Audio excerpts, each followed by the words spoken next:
Having spent 6 intense months at EY, I faced the relentless pressure firsthand. But what happens when it goes too far? Today we'll delve into a heart-wrenching story that has shocked the corporate world. A tragic death of a 26-year-old EY employee within just 4 months into the job, sparking debate on the toxic work culture and the urgent need for work-life balance. Let's talk about the human cost of corporate pressure and how to protect yourself and your loved ones. Ernst & Young, more commonly known as EY, like many other large corporations, is known for its demanding work culture. Long hours, high expectations, and the relentless pressure to perform can create an environment where employees feel overwhelmed and undervalued. But what exactly led to this tragic event? Let's find out. According to the reports, the young employee had been working excessively long hours and was under immense stress. Despite showing signs of burnouts and distress, the support systems in place were either inadequate or ineffective. The news came under the spotlight after a letter which was written by her mother to EY went viral on social media last week. And this is just one of the many instances. In October last year, Infosys co-founder Mr. Narayan Murthy faced huge criticism for suggesting that young Indians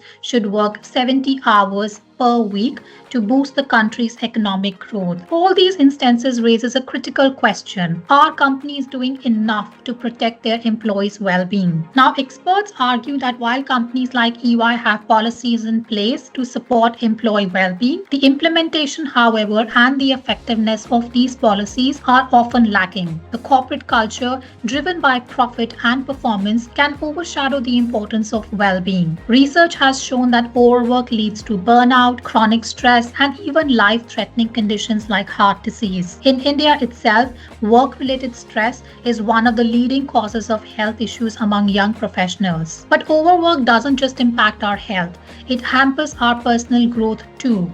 When the work consumes life, there is little time left for self-care, learning, or personal relationships. This imbalance stifles creativity and hinders our long-term success. If personal development alone isn't a solid motivator, then try thinking that how work-life balance can promote financial freedom. You have more time to focus on budgeting, investing, upskilling yourself financially, which can help you to make more informed financial decisions. A balanced life can also provide you the time and energy to pursue those side hustles or passion projects that can generate additional income. So what can be done to prevent such tragedies in the future? In my personal opinion, it's an issue where both the companies and the individual both have a collective onus. So here are the few steps in my opinion that companies can take to foster a healthier work environment. Now, the first thing that the company can do is to promote a work-life balance. Encourage employees to take breaks, use their vacation days, promote flexible work arrangements,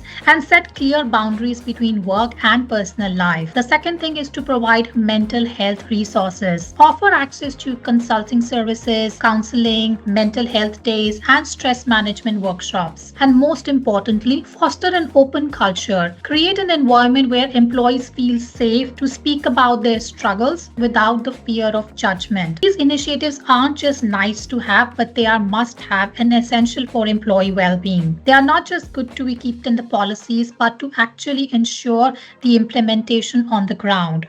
And from an individual standpoint, I feel it's our responsibility to preserve our mental well-being. And I totally understand and relate to the fact that how hard it can be given the modern day hustle culture we all are in. I'm myself guilty of it sometimes because I'm constantly juggling between my professional endeavors, my personal responsibilities, growing this YouTube channel. Here are the things that have worked for me personally. Number one is to get more organized. Prioritize your tasks effectively and delegate wherever possible to be more productive during your work hours, and avoid distractions such as social media or procrastination. The second thing which has worked for me is to set clear boundaries between work and personal life and learn how to confidently say no to tasks that interfere with those boundaries. The third thing is to regularly engage in hobbies and practice self-care activities such as mindfulness, meditation, exercise, uplifting activities such as indulging in spirituality or community service, spending time with your loved ones, and fostering personal relationships. But most importantly, also know your legal rights. Each country has its own psychological rules for health and safety,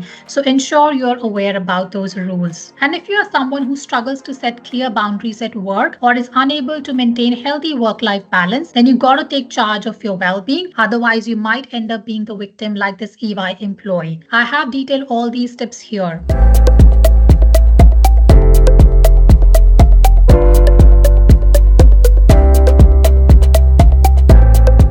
It's time to redefine success, I feel. A life beyond work. Let's create spaces where personal development, mental well-being, and most importantly, career growth all can coexist together. We owe it to ourselves and to our loved ones.